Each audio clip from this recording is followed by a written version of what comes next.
Mabuhay, Good morning, guys. Philippines. Good morning, Good evening, USA. Yes. Kumusta, everybody? Welcome, Mabuhay. Welcome to another J-Boy, the Black Filipino broadcast with my co-host, Miss Madonna Williams, OMG, G&E. So, what's on the menu today? What's going on? So, today I'm cooking monggo with ginisang baboy at saka talong. All right, guys. It sounds interesting.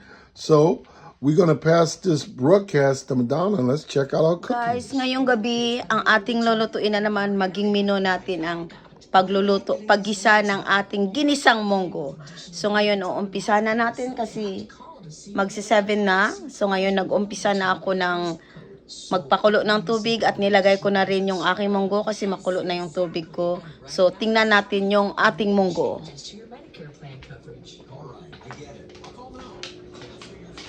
Guys, ito na ang aking monggo na pinakuluan. So mamaya aantayin natin mga 20 minutos. Tapos pag magdurog-durog na yung ating monggo, so yun na yung umpisa nating magluto. At saka ito guys, dito na rin yung aking talong. Nakahanda na pero hindi ko pa siya ginayat kasi mamaya pag ginayat ko iitim siya. At nandito na rin yung aking baboy na pansahog. Nakahanda na sila. Ito yung baboy ko. Pero mamaya igigisa ko pa to yung baboy tapos ilagay yung munggo at ilagay yung ating talong. So, see you later guys! Guys, ngayon, isahin naman natin yung ating baboy na pansahog sa ating munggo. So, pinapainit ko na yung ating kawali with mantika na maliit. So, mainit na siya. Ilagay ko na yung sibuyas at saka ahos. So, unahin ko muna yung sibuyas. Ahos. Okay? Pag-brown-brown kunti yung ahos, ilagay na naman yung ating sibuyas.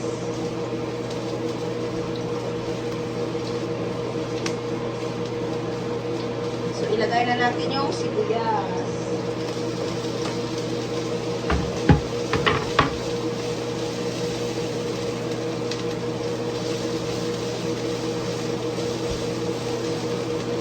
Guys, habang inaantay ko mag-brown yung ating sibuyas at saka ahos, maglagay ako ng tubig dito kasi igagayat ko yung ating talong.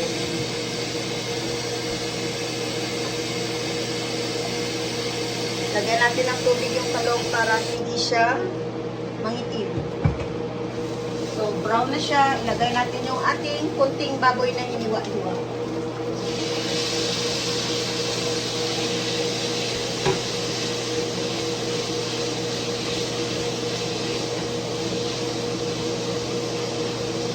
Guys, ito na yung ating ginisang hiniwang baboy na panggisa sa ating talong.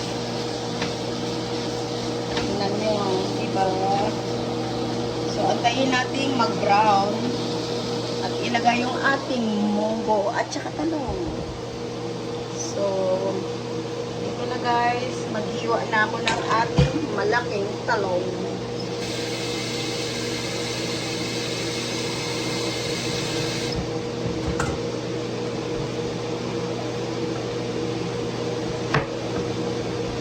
Na ako naglagay ng pepperoni pero kumakit ko.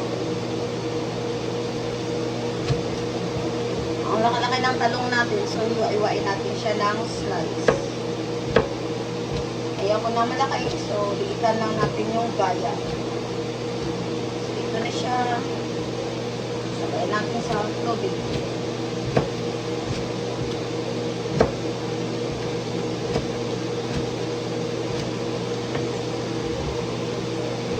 Yung maging chip ko. Okay.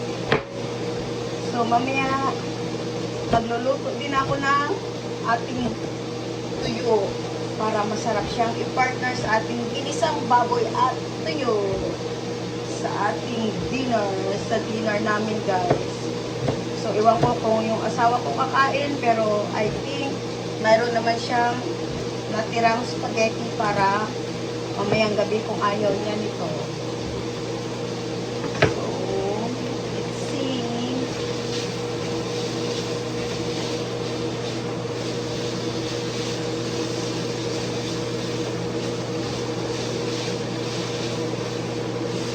siyang mag-brown.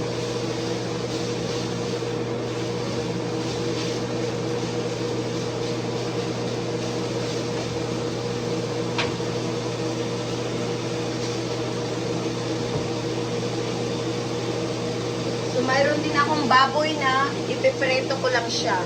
Kasi ito yung paborito ng asawa ko. Ipipreto ko lang siya. So, may baboy siyang preto. Tapos ako naman may ginisang munggo at saka may konting hiniwang baboy. At mag-igisa din ako, magprito din ako ng tuyo. That's our dish for tonight.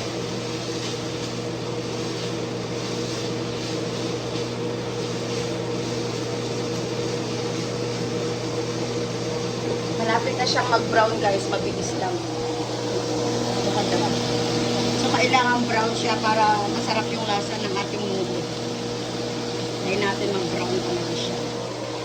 Diba? So, stay tuned guys sa ating nilulutong munggo.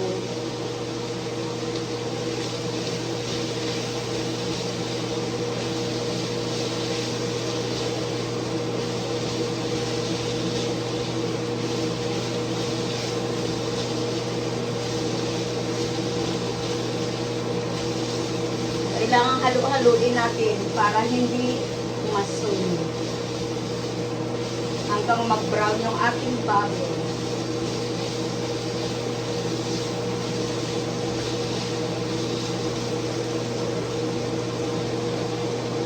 Guys, brown na yung ating baboy. See? Brown na siya. Diba? Brown na siya. Ang bango. Pwede na natin ilagay yung ating munggo. Ilagay na natin yung ating munggo, guys.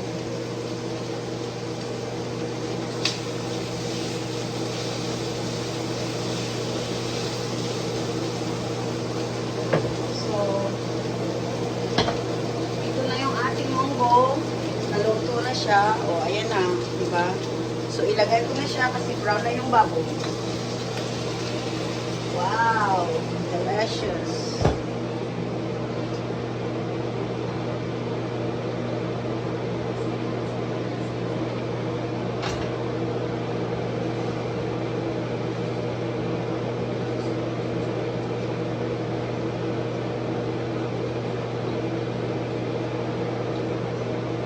Look at that, guys. So, nilagay ko na yung ating munggo. Look at that. Wow. So, pag kumulo ito, pwede na natin ilagay yung ating talong. At saka, antayin hanggat malambot yung talong natin. At isa pa, guys, ipapakita ko pala sa inyo ito. Tingnan nyo, yung aking onions. May dahon na siya. Mga panlamas, may dahon na. Mabilis siyang magkadahon. Ayan. So, ito yung ating mga panlamas. Ito naman yung aking kunting prutas. Meron akong lemon, lime, avocado. Meron akong peach. At saka meron din akong banana. May seaweed din ako para panggulay. May dahon ng laurel. Mga pansahog. Halo-halo. Ganun talaga pag nagluluto tayo.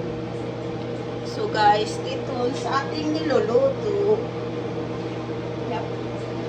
Ngayon, kumukulo na yung ating munggo at baboy. So, ilagay ko na yung ating sahog na talong. Ilagay ko na yung talong hanggat lumambot.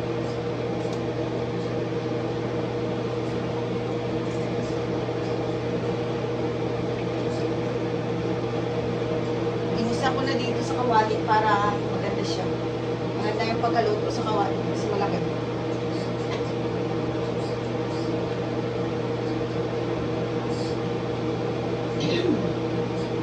So guys, ito na yung ating talong.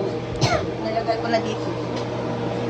So takipan natin para madaling maluto ang talong. Matay yung ilaw ko dito.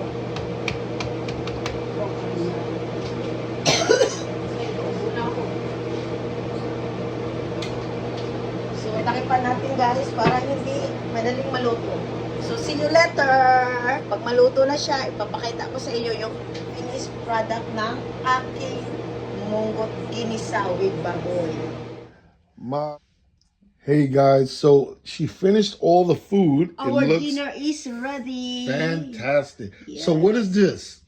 This is munggo ginisa with baboy and talong. And this one? This one is lechon kawali. Okay, And I what? got lechon kawali and we got sausawan, suka at saka yung onions. Okay. So, we got also tuyo for my ginisang baboy. Yummy tuyo. So, talagang Hey guys, the food looks Mapapakain fantastic. tayo. Thank you for joining us, and we're gonna enjoy this food. And make sure you smash that like button, tell a friend, and we out. Enough, guys. Thank you. thank you for watching us.